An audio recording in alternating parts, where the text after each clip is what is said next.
Cześć, dzień dobry. Today we will be learning about words that have multiple meanings in Polish. So I actually have another lesson just on that, but this will be kind of like a part 2, but it doesn't really matter which order you watch these in. So if you haven't watched the previous lesson, then after this one you can go back to the other one, or you can maybe do it a few days after because it is a lot of information. So there will also be a more advanced lesson about these words where I go into a little bit more detail because as you will soon see, some of these words really have many meanings.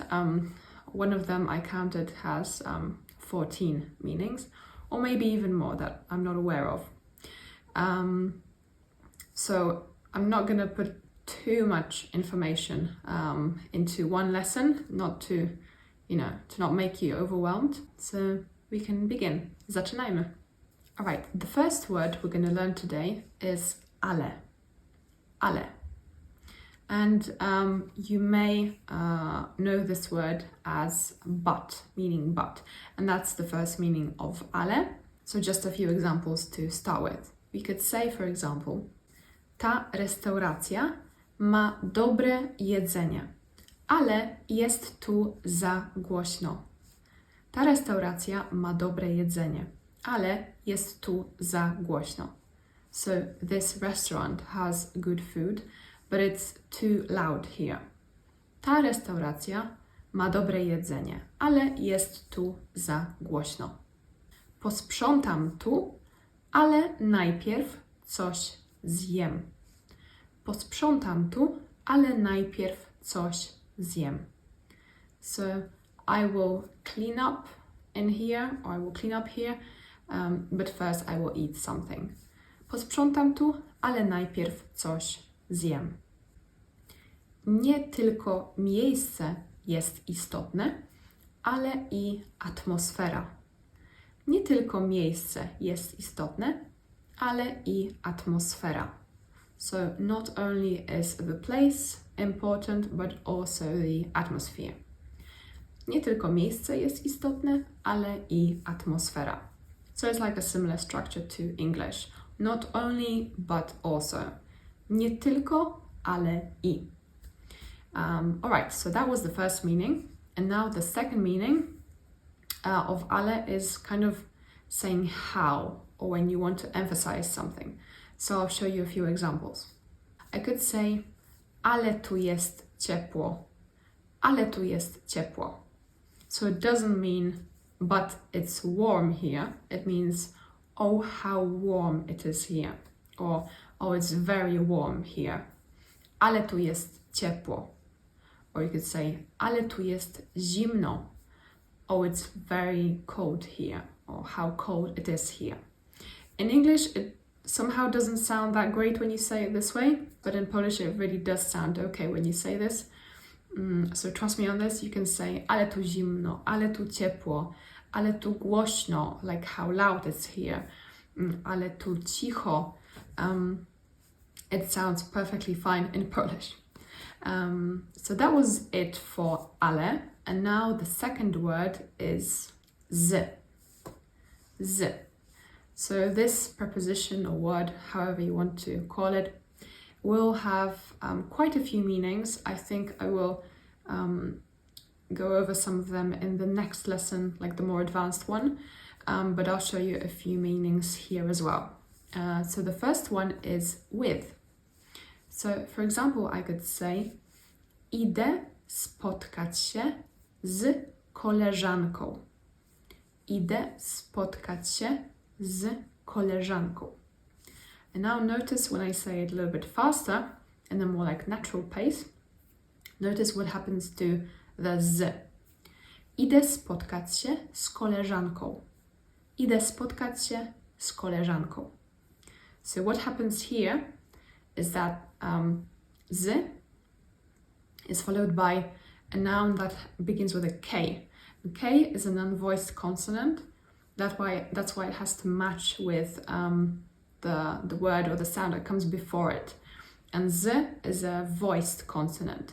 So I actually won't go into more detail than that because we do have a whole lesson just about this topic. But that's the reason why we kind of changed the z into a s sound, because it's just like easier to pronounce, really. So I can say idę spotkać się z koleżanką, or idę spotkać się z kolegą. I'm going to meet with a friend, either female or a male friend. Z koleżanką, z kolegą. Another example could be kawa z mlekiem. Kawa z mlekiem. Coffee with milk. Or we could say kanapka z serem. And notice here the same situation as we had before. Kanapka z serem, when you say it super slowly, but when you say it like normally, then you say kanapka z serem. So the z becomes more of an S sound once again. Chodź ze mną. Chodź ze mną. Come with me. So notice what happens here. Z still means with. It's just that we've added an E at the end, because if you did try to say it like chodź z mną, it really doesn't sound good. So it's just for the pronunciation, really. That's why we kind of say Z sometimes. But if we go, for example, back to the previous example with meeting the friend, I could say idę spotkać się ze znajomą. Idę spotkać się ze znajomą. So the same situation here. I think that's it for this example, for this meaning. Now the second meaning of z is from. So we could say on jest z Polski. Ona jest z Polski. And now faster, and you'll see the exact same thing as before. On jest z Polski. Ona jest z Polski. He's from Poland. She's from Poland. What else? Wracam ze szkoły. Wracam ze szkoły. I'm coming back from school. Wracam ze szkoły. And again, it's ze and not z, because after that we have a consonant cluster. Above me now you'll see a link to this lesson where Isa talks about or explains consonants, consonant clusters and the unvoiced consonants. I'm not sure if it's the same lesson or if it's two different ones, but both of them will appear on screen or in the description below, so you can check them out afterwards. I think then it will become a little bit clearer. I could also say wspomnienia z dzieciństwa. Wspomnienia z dzieciństwa. Memories from childhood. Wspomnienia z dzieciństwa. And maybe the final one, we could say ser robi się z mleka. Ser robi się z mleka. So cheese is made from milk, or made out of milk, we could say in English, but the meaning is more or less the same. Cheese is made from milk. Ser robi się z mleka. Alright, and the last meaning of z that I will cover in this lesson is of. So for example, we could say to jest jeden z moich ulubionych filmów. To jest jeden z moich ulubionych filmów. This is one of my favorite films or favorite movies. To jest jeden z moich ulubionych filmów. And now another example, we could say every one of them. Każda z nich. Or każdy z nich. Every one of them. And finally, we could also say pierścionek ze złota. Pierścionek ze złota. So a ring made out of gold. Pierścionek ze złota. Or also we could say pierścionek ze srebra. Made out of silver. Alright, now let's move to the next word, TYLKO. TYLKO. So you may recognize TYLKO meaning only, and that's the first meaning of TYLKO. So, for For example, we could say dzisiaj jest tylko 5 stopni.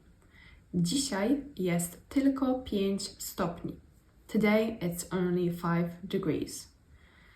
In my case, now 5 degrees would actually be quite amazing, because I would say dzisiaj jest tylko minus 15 stopni.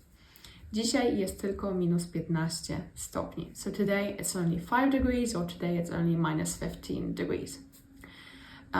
Now the second meaning of tylko. I would say it's kind of difficult to translate it into one word, and you'll see what I mean by this in a second. So maybe I'll show you some examples first, and then we can kind of decide together what the meaning actually, how to translate it into English. So when someone's leaving the house, the other person could tell them, tylko pamiętaj, żeby zabrać torbę. Tylko pamiętaj, żeby zabrać torbę. Or we could also say, tylko uważaj na siebie. Tylko uważaj na siebie. So, how do we translate it? It's kind of saying, but just remember to take the bag with you. Just remember to take the bag with you, or just be careful. But just be careful. Tylko uważaj na siebie. So it's kind of like a mix between just and but, or both of them together. Okay, next we have the word za. Za. And this one has plenty of meanings. I'm not going to cover all of them in this lesson. Here I will discuss like 5 meanings. So let's go straight to the first one. Za meaning in. So I could say, za godzinę będę gotowa. Za godzinę będę gotowa. In an hour I will be ready. Za miesiąc jadę na wakacje. Za miesiąc jadę na wakacje. In a month I'm going on holiday. Alright, so the second meaning of za is behind. So I could tell someone, uważaj, ktoś stoi za tobą. Uważaj, ktoś stoi za tobą. Be careful, someone is standing behind you. Uważaj, ktoś stoi za tobą. Za sklepem jest apteka. Za sklepem jest apteka. Behind the shop or the supermarket, there is a pharmacy. Now the third meaning of za is for. So I could tell you at the end of this lesson, dziękuję za oglądanie. Dziękuję za oglądanie. Thank you for watching. Another example, nie chcę płacić za to. Nie chcę płacić za to. I don't want to pay for it. Nie chcę płacić za to.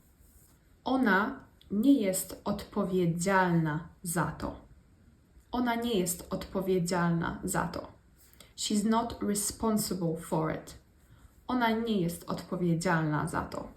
Alright, if right now you may be thinking that these are getting mixed up, let's just go through each of these meanings once again before we move on to the next one. So za can mean in, meaning in an hour. So we had za godzinę.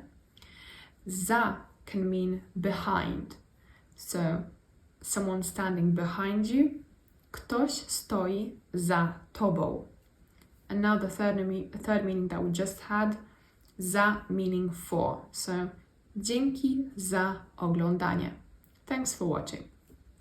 So now meaning number 4 is out of or beyond or outside, however you want to translate it. So you may hear this phrase quite often. It's wyjeżdżam za granicę or jadę za granicę. I'm going abroad. But literally in Polish we say I'm going beyond or outside the border. Wyjeżdżam za granicę. And maybe a second example could be asking, jaka jest pogoda za oknem? Jaka jest pogoda za oknem? what's the weather outside? But literally it means what's the weather outside the window, out of the window. Jaka jest pogoda za oknem? Alright, now the final meaning of za is too. So for example, I could say za dużo, too much or too many. Za dużo ludzi, too many people. Or ta zupa jest za gorąca. Ta zupa jest za gorąca. This soup is too hot. I think we will leave it at 5 meanings. If you are curious to see the other meanings of za and how else we could use them in a sentence, then make sure to check out the next lesson, the more advanced one, on the same topic. Otherwise, let's move on to the word PRZEZ. PRZEZ. And here we have 3 meanings, if I'm not mistaken, I think 3. So the first one is through or across. So I could say przechodzę przez ulicę. Przechodzę przez ulicę. I'm crossing the street or I'm going across the street. Right, and now the second meaning is by. So I could say ten obraz był namalowany przez, and then I say the name of the person who painted it. So it means this painting was painted by, and then whatever the name. Ten obraz był namalowany przez. Now the final meaning, because of. So we could say, to nie jest przez ciebie. To nie jest przez ciebie. It's not because of you. But maybe a better way to translate it could be, it's not your fault. To nie jest przez ciebie. Alright, so now before we cover the final word of today, let's just recap the other ones, so maybe it sinks better into your mind. So we had the word ale, we had the word TYLKO, z, za, and PRZEZ. And the final one of today's lesson is going to be może. Może. And the first meaning is the third form of the verb to be able to. So we could say, on może tu zostać. On może tu zostać. He can stay here. On może tu zostać. Ona może tu zostać. She can stay here. Okay, now the second meaning, może meaning maybe. And personally, I think it's best to use może meaning maybe in a full sentence and maybe not so much on its own. So you could say, może to nie jest dobry pomysł. Może to nie jest dobry pomysł. Maybe it's not a good idea. Może wrócę dzisiaj, a może jutro. Może wrócę dzisiaj, a może jutro. Maybe I will come back today, or maybe tomorrow. And if you just want to say maybe as an answer to someone's question, for example, czy wracasz dzisiaj? Are you coming back today? Czy wracasz dzisiaj? I guess you could say może. But I think there are better ways to kind of express yourself when you're saying maybe. You could say może tak. So literally we can translate it into maybe yes. But in Polish it sounds like you're just saying maybe. You could also say być może. Być może. This one might come across as sounding a little bit philosophical, but I think it's fine to use it sometimes. It doesn't sound too weird. But if you say może nie, then it means maybe not. It doesn't mean maybe. So I don't know if I explained it well. So when you say może tak, it can mean just maybe. But if you're saying może nie, then it means maybe not. So you're kind of leaning more towards the no answer rather than the yes answer. And when you're saying może tak, then you're kind of neutral in between. Yeah, so I think that's everything for today. If you are still curious to find out more about this, then there will be another lesson on different meanings, but just slightly more advanced, more detailed. And like I told you before, we do have another lesson, like the first part of this lesson, with words like, what did we have? We had chociaż, we had, what else did we have? Yeah, anyway, those words will appear on the screen now. I will link the lesson in the description. Otherwise, dziękuję za oglądanie, dzięki za oglądanie, and I will see you next time. Do zobaczenia.